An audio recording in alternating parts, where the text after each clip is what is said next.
आज के लेक्चर का आगाज करते हैं। प्रीवियस लेक्चर में पहले अगर कोई आपका क्वेश्चन है तो वो पूछ लीजिए जी।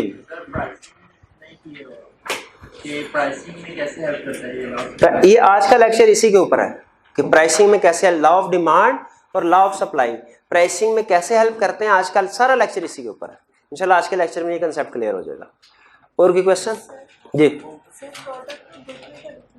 प्रोडक्ट्स और गुड्स 100% एक ही चीज है, कोई फर्क नहीं है, बिल्कुल इंटरचेंजेबली यूज कर सकते हैं आप। और कोई question?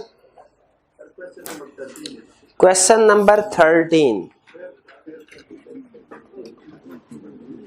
According to law of supply, supply of a product increases when the price increases. Briefly describe the other factors that affect the quantum of supply of a product. Simple non price determinant पूछ रहे हैं हमसे कि आप बताइए quantum का मतलब quantity, ठीक है। इसमें कौन सी चीज आपको कंफ्यूज कर रही थी? क्वांटम। चलिए अच्छा मुझे ये बताइए, क्वेश्चन आपने पूछ लिया है मार्क्स है 9, तो मुझे बताइए मुझे कितने फैक्टर्स लिखने चाहिए? मुझे महज सारे लिख देने चाहिए। लेकिन याद रखिए इसका ये मतलब नहीं है कि मैं एक फैक्टर लिखूंगा उसके आगे पूरा सफा भर दूंगा। मैं काम की 3-4 लाइनें लिखनी है। कोई भी कंसेप्ट हो 3-4 लाइनों से ज्यादा आगे नहीं जाता। वैसे तो ज्यादातर कंसेप्ट 1-2 लाइनों में भी हम उसको बता देते हैं कि है कंसेप्ट है क्या। ज्यादा से ज्यादा 3-4 लाइनें, इससे ज्यादा आपने किसी पूरी इकोनॉमिक्स में किसी कंसेप्ट को इससे ज्यादा एक्सप्लेन नहीं करना, ठीक है। कोई भी फैक्टर हमसे पूछे, आगे चल के कुछ और भी फैक्टर्स आएंगे, किसी भी फैक्टर को आपने 3-4 लाइनों से ज्यादा एक्सप्लेन नहीं करना जी। और कोई क्वेश्चन? Question number 6।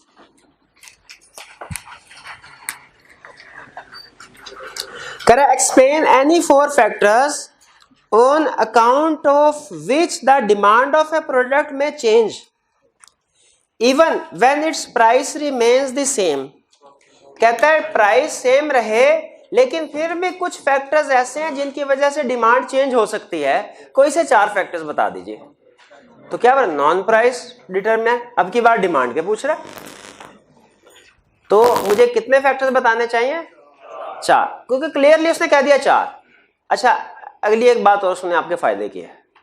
4 फैक्टर्स पूछे, अगर फर्ज कीजिए मैं 5 फैक्टर्स लिख देता हूं, एग्जामिनर पे मेरा पॉजिटिव इंपैक्ट पड़ेगा या नेगेटिव? गलत। याद रखें डायरेक्टर एग्जामिनेशन का ये कहना है कि अगर कभी हम कुछ फैक्टर्स आपसे मांगते हैं, फर्ज कीजिए 5 फैक्टर्स लिखे, स्टूडेंट ने 6 फैक्टर्स लिख दिए, बताइए हम फर्स्ट 5 चेक करेंगे या बेस्ट 5? बेस्ट 5 बिल्कुल। वो कहते हैं अगर स्टूडेंट 1-2 फैक्टर एक्स्ट्रा लिख देता है तो अगर कोई फैक्टर गलत हो जाता है उसका इंटरप्रिटेशन में पिछला, तो हम उसकी बजाय जो उसने एक्स्ट्रा लिखा है उसको मार्क दे देंगे। लेकिन याद रखें ये आपने सिर्फ उस वक्त एक्स्ट्रा लिखना है अगर आपके पास टाइम हो। ये नहीं हो कि 5 क्वेश्चन है टोटल माइक्रो इकोनॉमिक्स में, 4 जो है वो तो आपने एक्स्ट्रा लिख दिए, 5वें के लिए टाइम ही नहीं बचा। ऐसे नहीं करना। एक्स्ट्रा पॉइंट उसने लिखने हैं अगर हमारे पास टाइम हो, वरना सिर्फ जितना पूछा है उसने उतना ही उसको रिक्वायरमेंट दीजिए। क्लियर? और कोई क्वेश्चन? कोई क्वेश्चन नहीं? आज के कंसेप्ट की तरफ चलें। चलिए आज जो हम कंसेप्ट स्टडी करने जा रहे हैं वो आपने आज तक जितनी भी इकोनॉमिक्स पढ़ी है उसका इम्तिहान है, उसका टेस्ट है, उसका नॉलेज यूज होगा। तो अटेंटिव होके आपने इसको देखना है। कंसेप्ट है आसान, लेकिन अगर आपने प्रीवियस लेक्चर लिए हुए हैं और कंसेप्चुअली स्ट्रॉन्ग है फिर आज का लेक्चर आसान, वरना प्रॉब्लम आएगी। स्टार्ट करें।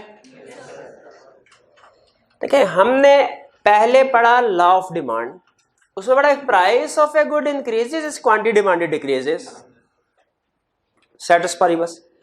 फिर पढ़ा law of supply, if price of a good increases quantity supplied increases, ceteris paribus।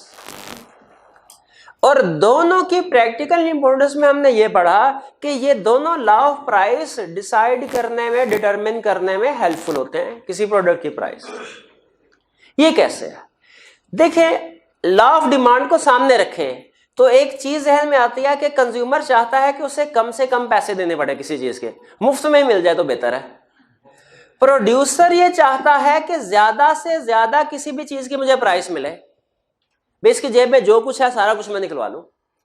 तो बताइए मार्केट में जब किसी एक चीज की निगोशिएशन चल रही होगी तो बताइए क्या वो सेटलमेंट होगी, जो ट्रांजैक्शन होगी उस चीज की, वो हाईएस्ट प्राइस पे होगी, वो मिनिमम प्राइस पे होगी, कि वो दोनों के दरमियान में किसी रीजनेबल प्राइस पे होगी?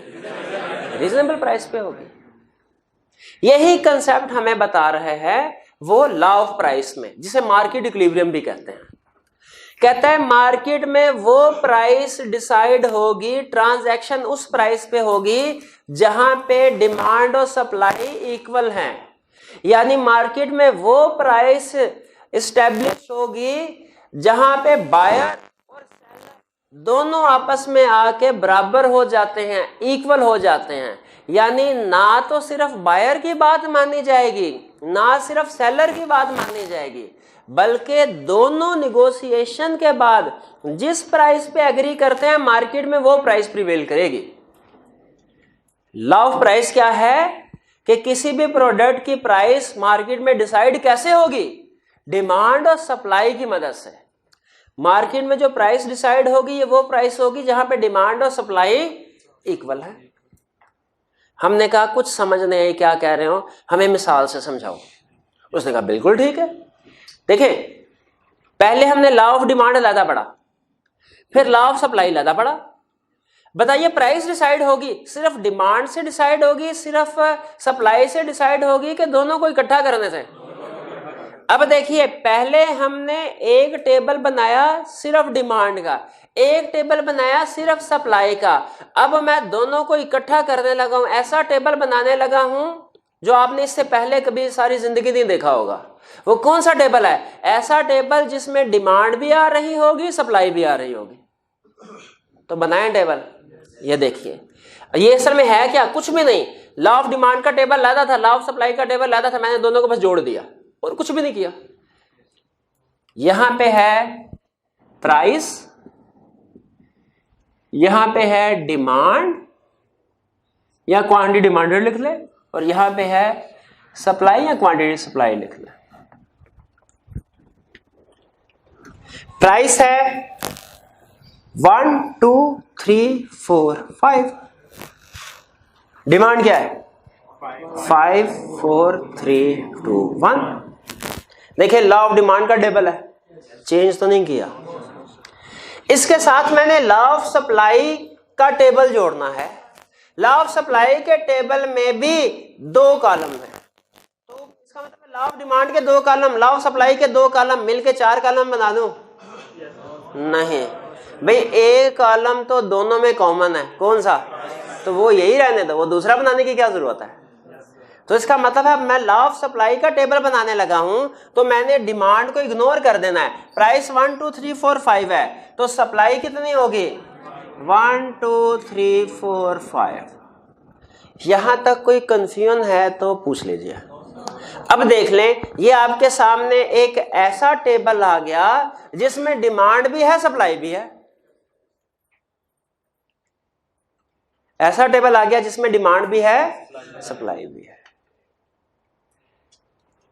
अब बताइए वो प्राइस 1 हो, खरीदने वाले 5, बेचने वाला 1, क्या ये मार्केट इक्विलिब्रियम में है?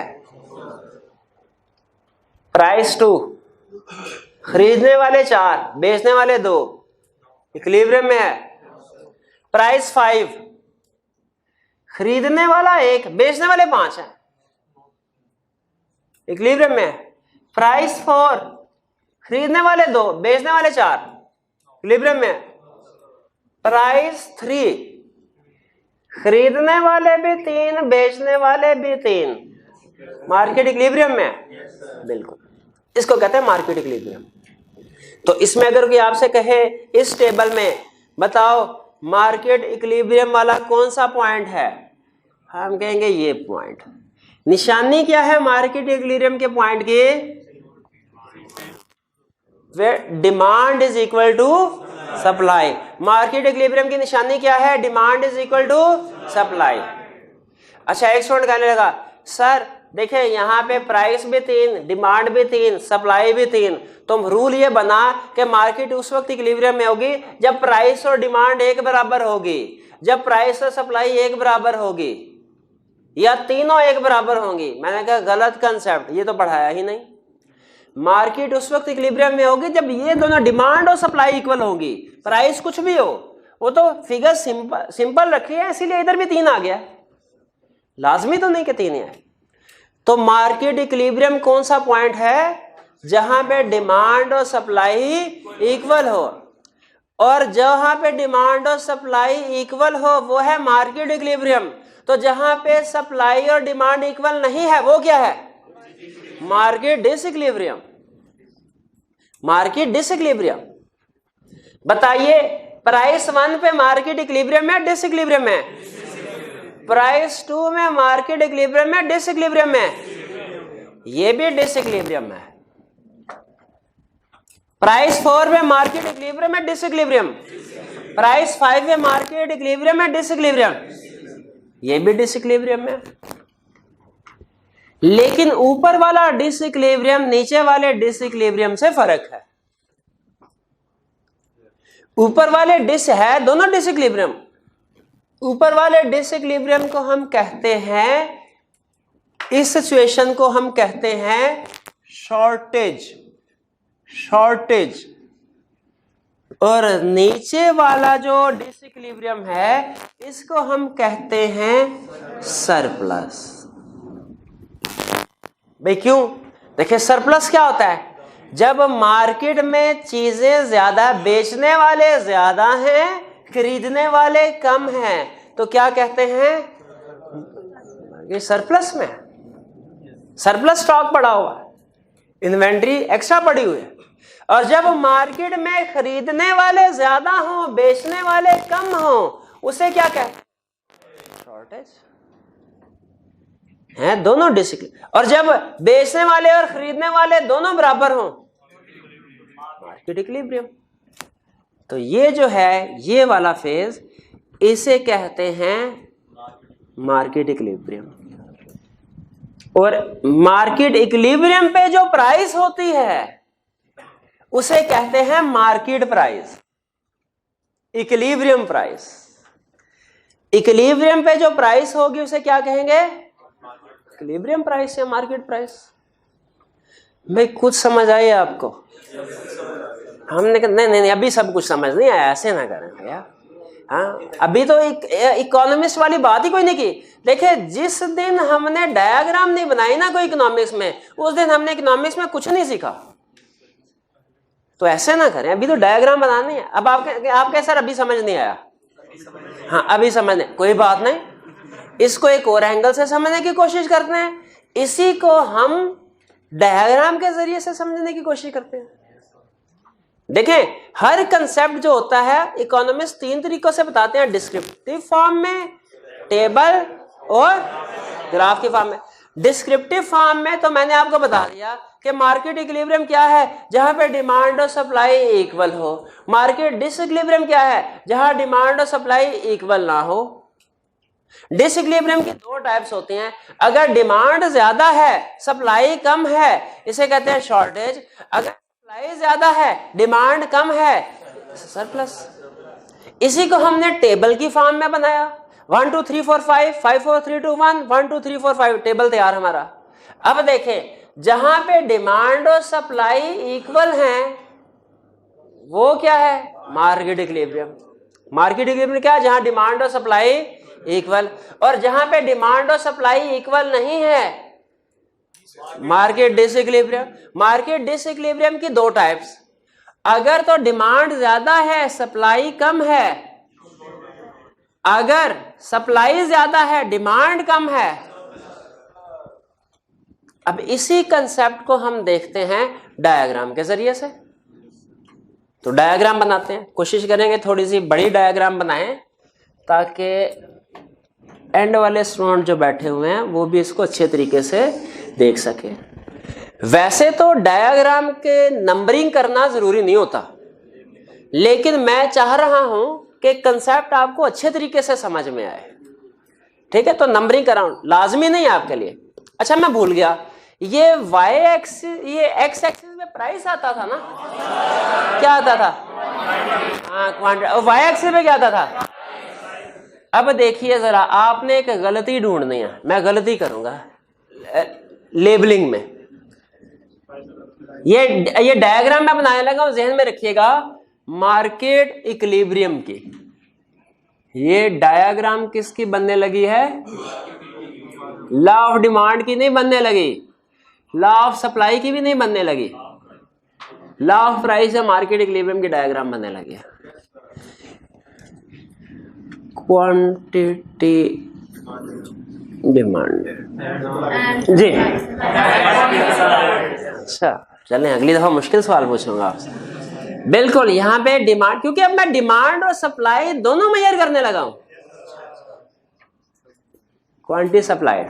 अब देखें, मैंने पॉइंट्स बनाने हैं, 5 पॉइंट मुझे चाहिए एक्स एक्सिस पे, 5 पॉइंट चाहिए वाई एक्सिस पे, ऐसा ही है।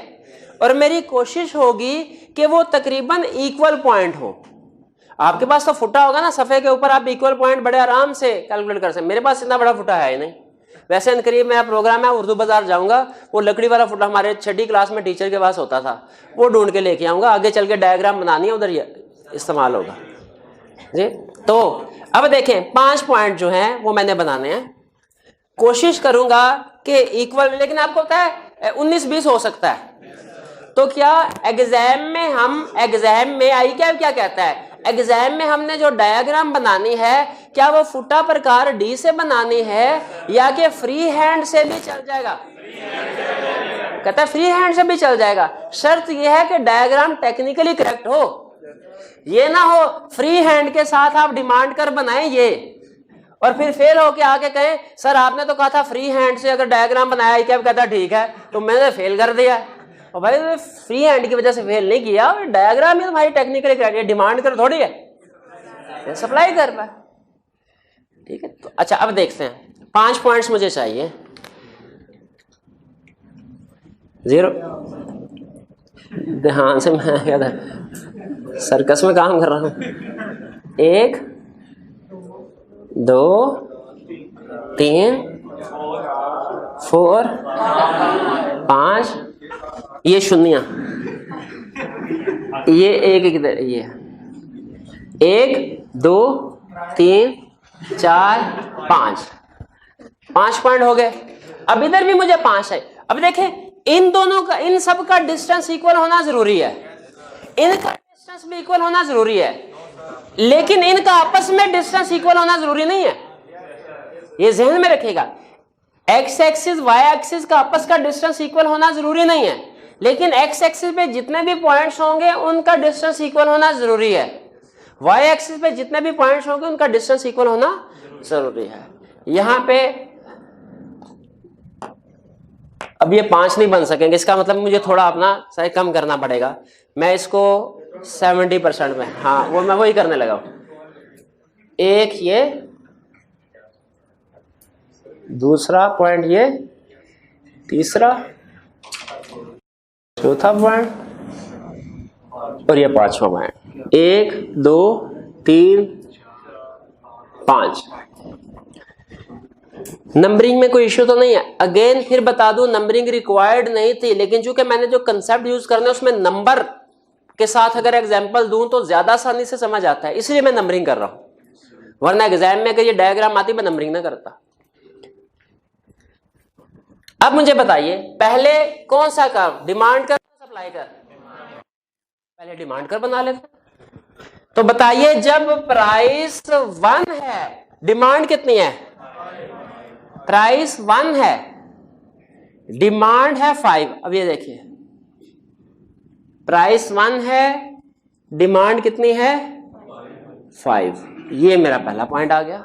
अब देखिए, ये फ्री हैंड से ड्रा कर रहा हूं, एग्जैक्ट इक्वल नहीं है, इसीलिए जो मेरी एंड पे लाइन आएगी ना वो थोड़ी सी 19-20 होगी। आई क्या कहता है 19-20 की हैर है, 15-20 नहीं होनी चाहिए। 19-20 देखिए, और 19-20 किस वजह से होगी? क्योंकि ये मैं फ्री हैंड, ये देखिए थोड़ा सा हाथ हिल जाता है। प्राइस 2 है, तो बताइए डिमांड कितनी है?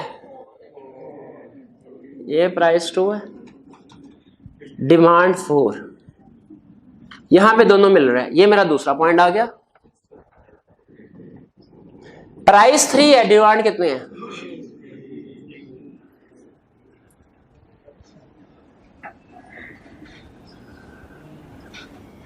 ये तीसरा पॉइंट। प्राइस 4 है,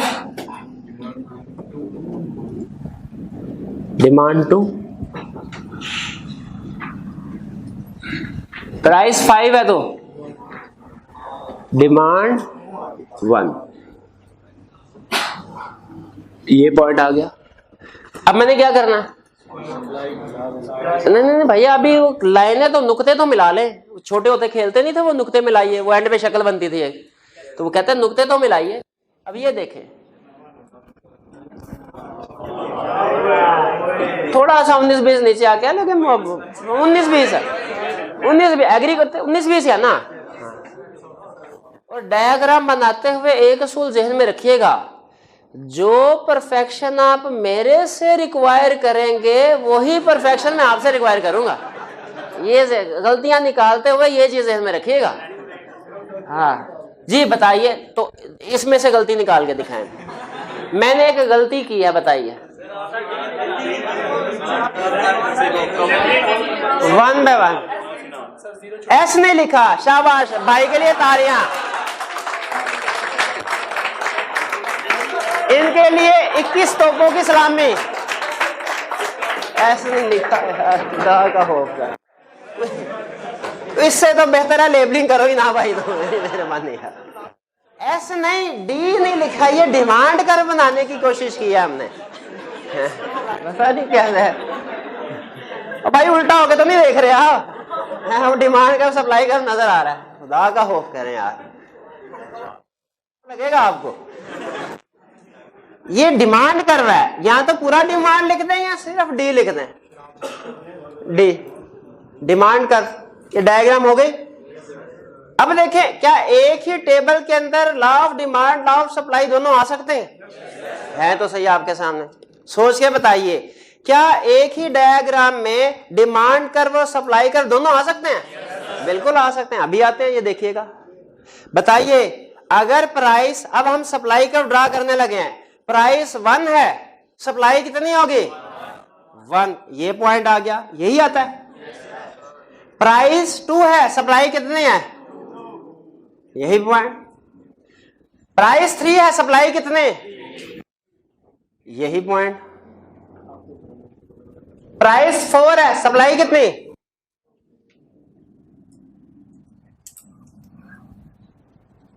ये पॉइंट आ गया। प्राइस 5 है, सप्लाई कितने?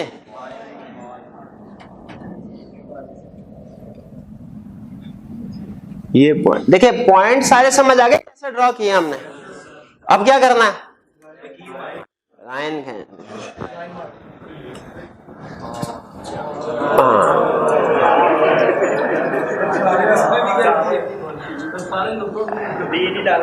डी नहीं डाला। ये हमारा हो गया सप्लाई। अब बताइए कि वो कौन सा पॉइंट है जहां पे डिमांड और सप्लाई, देखिए ये है डिमांड कर्व, ये है सप्लाई कर्व। बताइए वो कौन सा पॉइंट है जहां पे वो ये 3, इसको हम कहते हैं, ये है हमारा मार्केट इक्विलिब्रियम पॉइंट, जहां पे डिमांड और सप्लाई दोनों इक्वल है। इसको क्या कहते हैं? Market equilibrium point. Market equilibrium जो प्राइस होती है उसे कहते हैं मार्केट प्राइस। मार्केट इक्विलिब्रियम पे जो क्वांटिटी होती है इसे कहते हैं इक्विलिब्रियम क्वांटिटी। ये इक्विलिब्रियम प्राइस, ये इक्विलिब्रियम क्वांटिटी, ये इक्विलिब्रियम पॉइंट।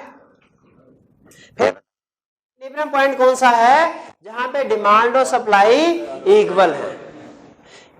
और इक्विलिब्रियम प्राइस कौन सी प्राइस है?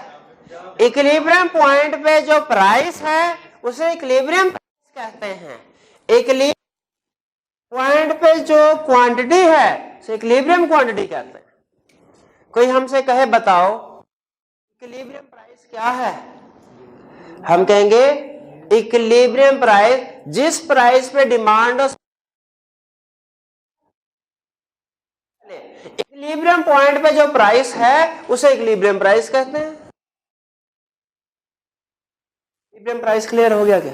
Yes sir. अच्छा, एक होती है इक्विलिब्रियम प्राइस। इक्विलिब्रियम प्राइस कैसे डिसाइड होती है? डिमांड होती है रेगुलेटेड प्राइस। रेगुलेटेड प्राइस कैसे डिसाइड होती है? जहां पे गवर्नमेंट खुश होती है, जिनकी प्राइस गवर्नमेंट डिसाइड करती है, उनकी प्राइस ना बायर डिसाइड करता है,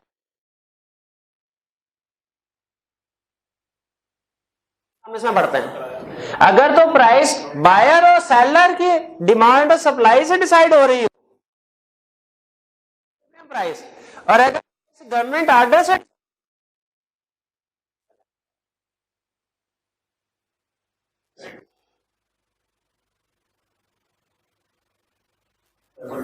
ठीक है, यहां तक कंसेप्ट क्लियर है? अच्छा, अब देखिए कि ये पॉइंट पहुंचने के लिए डॉट्स मैंने लगाए थे, थोड़ा सा आगे चलाना है,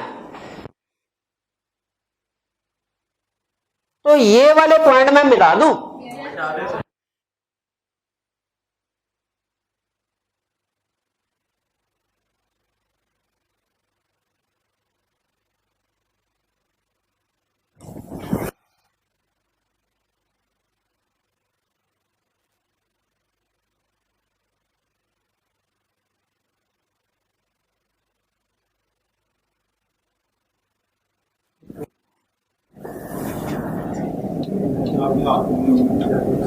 कोई बात नहीं भाई, मजदूर आदमी हो, हाथ गंदे होने ही हैं। हाँ।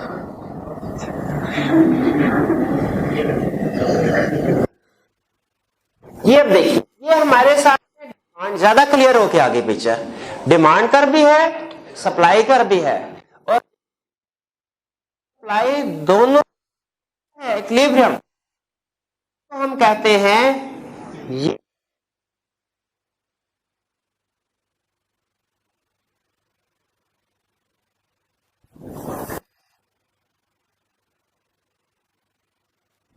मेंशन कर रहे लो।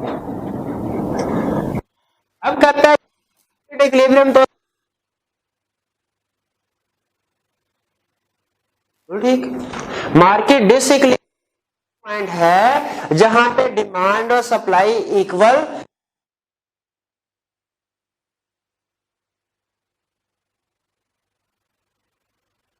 देखें शॉर्टेज और सरप्लस क्लियर है? शॉर्टेज एक आता है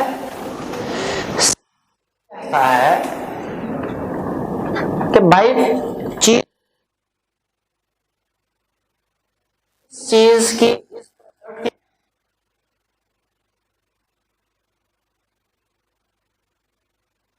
प्रोडक्ट की प्राइस क्या है? 4। बताइए, अगर इक्विलिब्रियम प्राइस से इक्विलिब्रियम प्राइस से है 4 पे, जो डिमांड होगी, जो सप्लाई होगी, वो ये ऐसे ही होगा ना? इस पे बताइए, ज्यादा है, डिमांड कम है, एक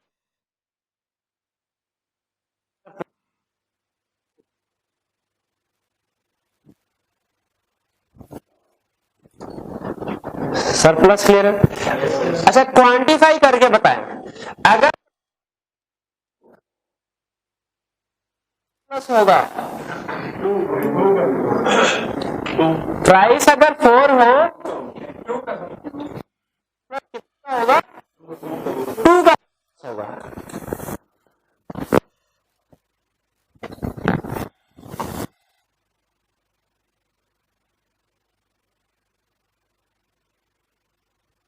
अभी थोड़ी कटने लगी हूँ, बैटरी लो हो गई।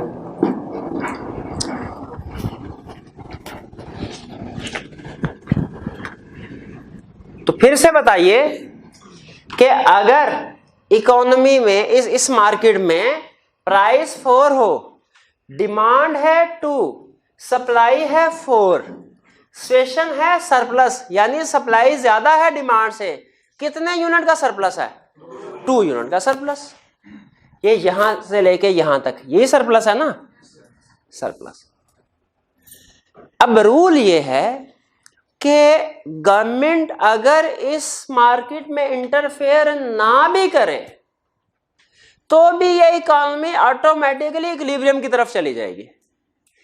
कैसे? सप्लायर ज्यादा देर तक ये प्राइस फिक्स नहीं कर सकेगा। क्यों? अब देखिए मार्केट में सिचुएशन क्या है, जरा विजुअलाइज कीजिए। मार्केट में सिचुएशन ये है, सप्लाई 4, जो सेलर है वो 4 यूनिट रख के बैठा हुआ है और ग्राहक कितने हैं मार्केट में? 2 यूनिट के। इसका मतलब है 2 यूनिट एक्स्ट्रा पड़े होंगे, 2 यूनिट तो बिक गए, 2 यूनिट एक्स्ट्रा पड़े होंगे दुकानदार के पास जो कोई भी खरीदार नहीं खरीद रहा। अब देखें शाम हो गई, अगले दिन फिर आया, फिर कोई ग्राहक नहीं आया। मुझे बताइए क्या ये लंबे अरसे तक इस 2 आइटम्स को होल्ड करके रख सकता है सेलर? क्योंकि आहिस्ता आहिस्ता तकरीबन हर चीज खराब होना शुरू हो जाती है। ठीक है, खास तौर पे आप एग्रीकल्चर मार्केट को देखें तो उसमें तो चीजें बड़ी जल्दी खराब हो जाते हैं। मजबूरन इसको बेचने के लिए सेलर को क्या करना पड़ेगा? प्राइस कम करनी पड़ेगी, डिस्काउंट देना पड़ेगा, सेल लगानी पड़ेगी। और प्राइस जब ये कम करेगा, अब देखिए सेलर जो है ये प्राइस कम कर रहा है, जब प्राइस कम होगी तो सप्लाई तो कम होगी, प्राइस कम हो रही है, सप्लाई कम होगी, डिमांड क्या होगी? बढ़ जाएगी, डिमांड बढ़ जाएगी। अब दोनों डिमांड और सप्लाई दोनों मूव कर रही हैं इक्विलिब्रियम की तरफ।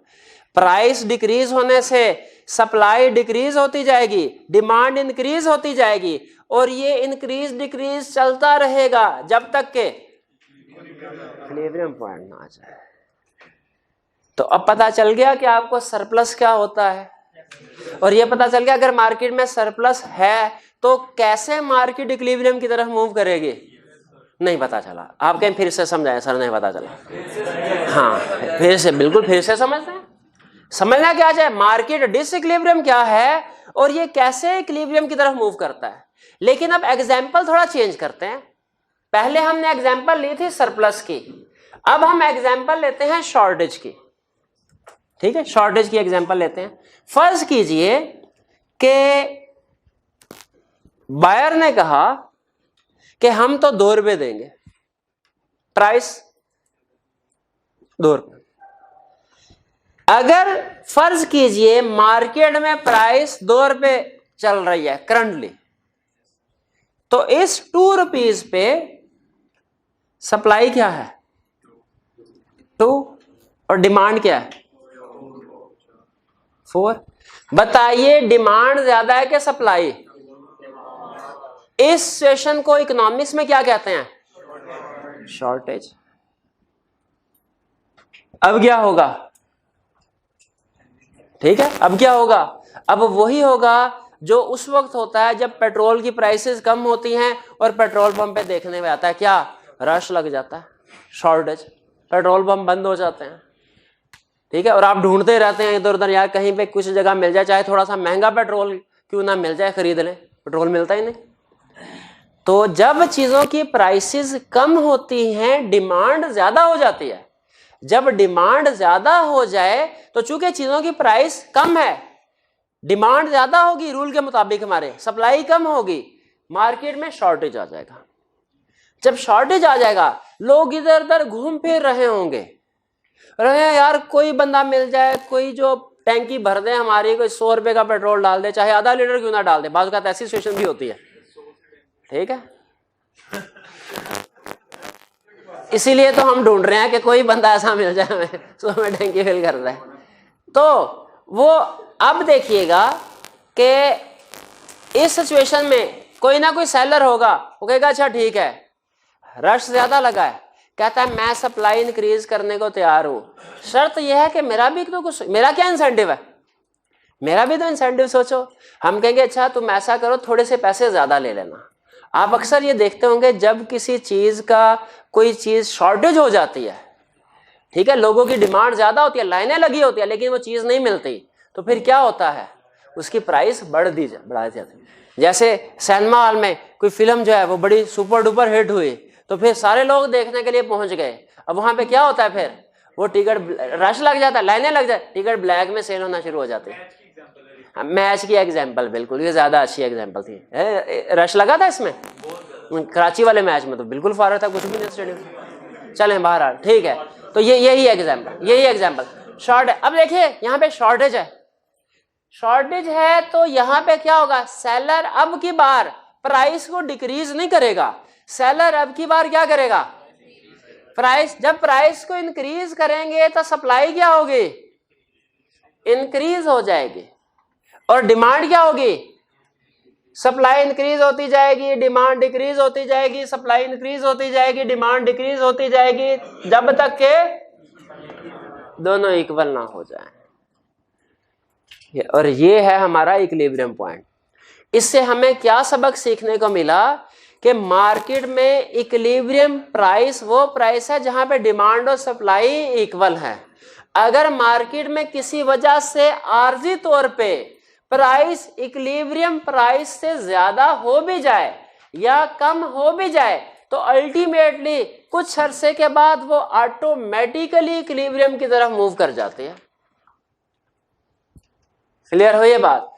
तो अब मुझे बताइए, ये कंसेप्ट समझ आ गया? एंड पे एक कंसेप्चुअल क्वेश्चन पूछना चाहता हूं आपसे, जिससे पता चले आपने कुछ सीखा है कि नहीं। मुझे बताइए, क्या पेट्रोल 10 रुपए लीटर होना चाहिए?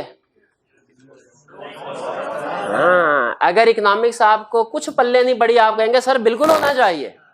लेकिन अगर कुछ इकोनॉमिक्स की समझ आना शुरू हुई है तो आप कहेंगे सर अगर पेट्रोल 10 रुपए लीटर हो गया तो हर बंदा पेट्रोल भरवाने के लिए टैंकी पे पहुंच जाएगा पेट्रोल पंप पे, जबकि चूंकि उनके लिए प्रॉफिट मार्जिन ही नहीं रहा, वो अपना पेट्रोल पंप बंद करके किसी और काम की तरफ निकल जाएंगे, कहेंगे इस काम में तो मुनाफा रहा ही नहीं है।